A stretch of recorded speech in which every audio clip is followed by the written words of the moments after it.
I think that we can all safely say the Xfinity Series Ag Pro 300 at the Talladega Super Speedway was a success. It was a good race. There was a lot of times where I was watching it going, they're not going to make it. They're not going to make it. And she was looking at me, looking up from her phone, Hannah going, huh? And I just watch it. What? They're not going to make it. And somehow they kept making it through, which was fantastic because it could have been, so much worse. But even with them making it through so many of those stupid moments, which just seems to be the thing now. The blocks seem to be getting thrown so much sooner and stupid stuff. But we did get big wrecks, big impacts, got cars in the air. I'm glad everyone walked away, even though Blaine Perkins was taken to a local medical facility to be extra cautious about something they had to have seen. And I'll update it on the Twitter page whenever I find something out. So follow Racing Rosinski on Twitter if you haven't. And I mean, if it's the sole reason to have a Twitter account, it's not a bad thing, but they haven't updated anything yet. So as soon as we find something out, I'll post it on there because he went flying. And it's good to see them actually show it. It also sucks to see so much destruction. But again, like I said, everyone's super aggressive. The big dumb blocks are coming earlier. Crazy moves are coming more often. And it's just the name of the game anymore, which is very dangerous in a way. Same people that complain about safety and all that, and people being disrespectful, like they're out there doing that stupid shit themselves. So, it sucks, but it's the name of the game. And a shout out before we get going on all this to Cole Custer, even though I know he'll never hear this unless some of you guys just keep tagging him on all the socials in it and get it going. But it's nice to see a legit smile back on his face because you didn't see too many of them in the Cup Series. There was a lot of years, of just not running good. And I just want to say it's nice to see the confidence coming back and that look on his face. And, and you looking at him and he knows that he could do it. And that's, sometimes that's all you need, and nothing really went his way in the Cup Series. So that was really, cool to see. Those are real smiles on his face, not throwing one on there just for TV or for the picture. Like that was really cool. So glad to see that. But now get to the damn race. The Ag Pro 300, 113 total laps. The stages of 25, 25, and 63. And Joey Logano and Brad Keselowski in the booth again. Again, I think they're personally a really good combination. Brad's the one that got Joey to go to Penske. When Joey was down and out at Gibbs. Good friends. They were teammates for forever. They have good chemistry. And they're very knowledgeable. So I think that adds, a really good thing to the broadcast. So I'm really glad to see they were there. Austin Hill on pole, teammate Sheldon Creed in second. Good for RCR. They had speed. And Cole Custer, Sam Mayer, and Parker Kligerman had to go to the rear for the start. And then we get to the first stage, which is simple as could be. Justin Allgaier won. Nice and clean, simple. It was one of those I couldn't believe that it was going so well, but way cleaner than the rest of it. And the pit stops after Austin Hill and Josh Williams hit for speeding during the pit stops between the stages, which, by the way, guaranteeing that's when they're going to stop. It takes a lot of strategy and everything out of the game, and we all know that's why I don't like them doing it. What can I say? Actually, having to strategize in racing, it's a wonderful thing. But then we start getting to the stupid. Caution on lap 39 started the chaos. Lieutenant Kraus up the track into the 24 Parker Chase. Sadly, Parker Retzloff and Anthony Alfredo also caught up in the mess. Nowhere to go. It's just one of those restrictor plate things. And Anthony Alfredo's car got just mauled. So I'm glad he was okay. Get big hit, not the biggest hit of the day, but still sucks to see it happen. The 66 Dexter Stacy went hard into the inside safer barrier at the angle there where people come out. And it was the angle, when I saw him going that way, I was like, please don't hit that. Please don't hit that. And that's what he hit. But if you watch it, you saw the safer barrier because it was stuck out a solid distance, completely moving into where the wall is and absorbing so much of the impact. And I'm, really glad to see that they did that because I was just thinking back to Kyle Busch when he broke his feet and all that at Daytona. Like, oh, please don't, please don't, please don't. Hey, he's okay. So that was really, good to see the safety, and all that did its job. And we also saw the O2 sitting there before the commercial wreck. Came back from commercial. We got to see the actual wreck. They said to make sure everything was, everyone was okay. Glad they actually showed this one because they still haven't acknowledged Jessica Friesen, but Blaine Perkins went for a hell of a ride. parts flying off, but tire flew off. And thankfully, in Casgralla hit it right up front in the hood, not the windshield, because that could have been a lot worse, because I would have went right through the windshield with how heavy those things are. There wouldn't have been a lot to save that. So really glad to see all of that. Glad to see the car dissipate, the energy and do all that and fall apart, because that's what it does. So the driver doesn't feel it as much. And again, whenever we get an update on Blaine Perkins, I'll make sure to put it on the Twitter page. And yeah, they just didn't have anything out as of this morning. But glad to see that, they all walked away from that, because those were, cars going airborne. You always worry about, especially after Newman, them coming down in front of people on the roof, anything like that. And it was good to see them both walk away. Update coming. The 9 turned 18 to Sammy Smith exiting turn 2 and got heavy damage, both of them.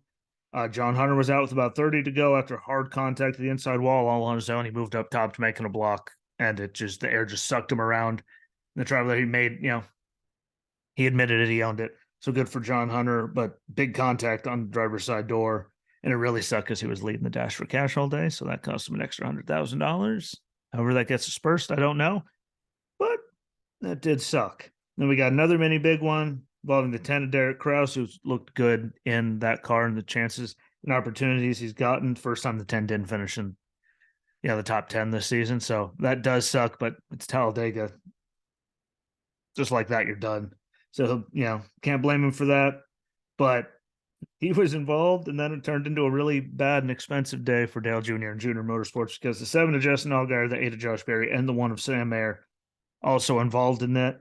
And the 08 of Greg Galding picked up Sam Mayer's splitter into his grill opening and carried on there. So that was good. We had 3 JRM guys gone right there. And then we finally got the big one with 3 to go to send us to overtime. Hemrick was upside down.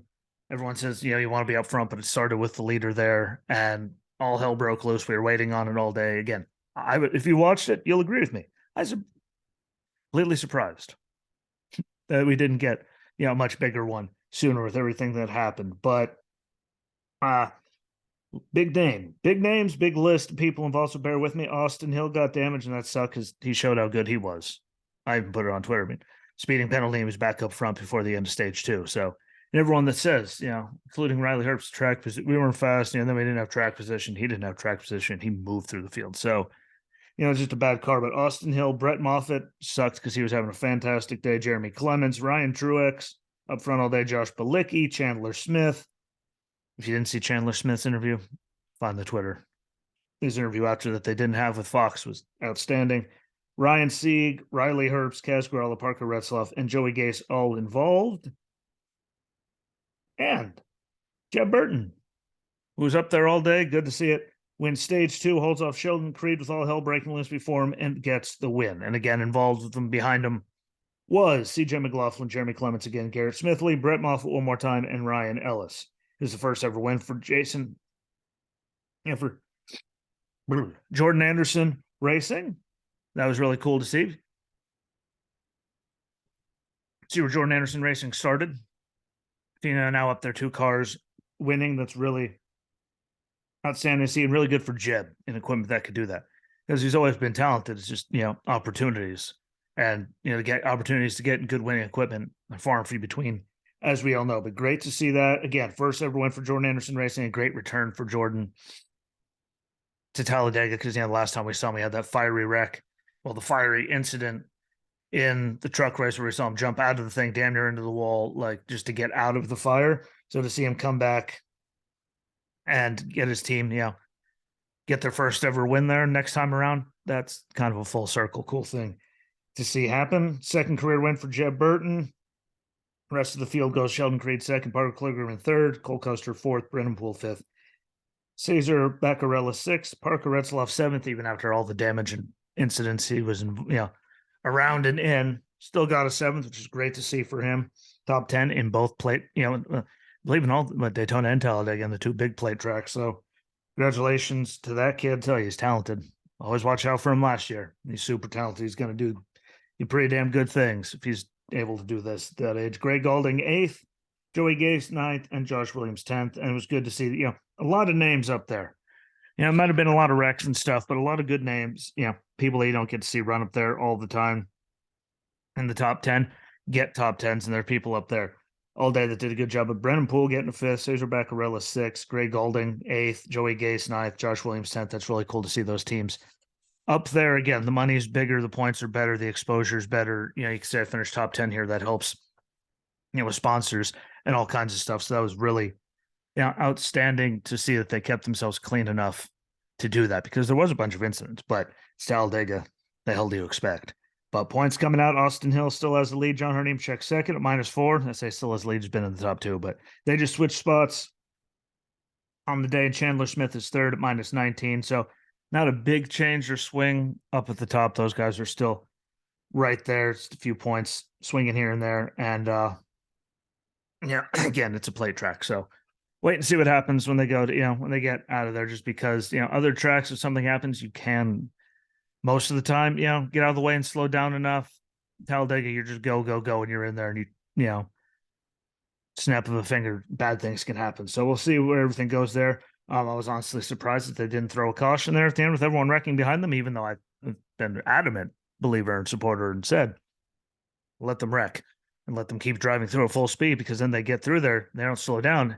And technically, safety crews can get there faster, and we don't have to do a stupid ass, let's look at the cameras and try to figure out where everyone was when they went through the last loop, even though where they are now, and, all that. So glad they did that. And, big thing of the weekend, though, was the racing was so turned up. Like, those guys were throwing dumb blocks and doing stupid stuff from, Jump Street. They survived stage one. And then after that, once one started, everything just kept ramping up. And I'm surprised they only had one big one. So got to wait and see what the Cup guys do today. But just having one was amazing, just for how they were doing it. And I don't think today's going to be even better, any better, or anything. No matter what that guy on Twitter said, that big bold prediction that they're not going to have any big ones today. I just don't see it the way it's been going. In the Cup Series, this car especially, I just don't see it happening. But only time will tell. I am glad that everyone walked away from everything. Again, I'll let everyone know an update on Blaine Perkins once one is given on the Twitter page at Racing Rosinski. So if you haven't followed, get on there. If you don't have one, get one just for that.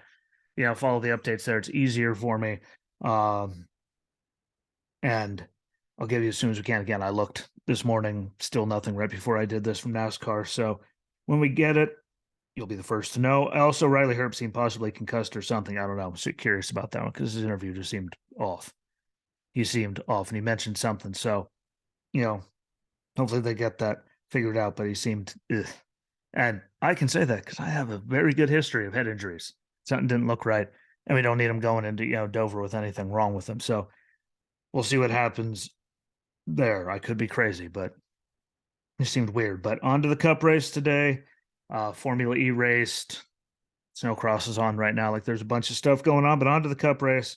See what they give us for racing action. See how stupid it gets. See how many dumb blocks are made. And, see where it all continues. But that's where I'm going to shut up about it. Again, I hope they don't wreck, but that's where I'm leaving it until we talk about the Cup race or on Twitter. But check out the rest of them. Again, put out a bunch earlier this week at the same time. Sorry, I took the trip, was way behind. Didn't have time between then to nicely space them out. But, check out the rest of them, to include the one for the ARCA Menards race yesterday. Supercross one is coming later. And then again, NASCAR, Formula E. There's a bunch of stuff that's still going to be coming out. So be on the lookout for all of them as they come out. Check them all out. It's all greatly appreciated. Again, they're available on Apple, Spotify for podcasters / Anchor, Good Pods, Amazon Music, iHeartRadio, Audible, YouTube, Rumble, CloudHub, BitChute. The last two, those are only if they're going new, if they're not being scheduled.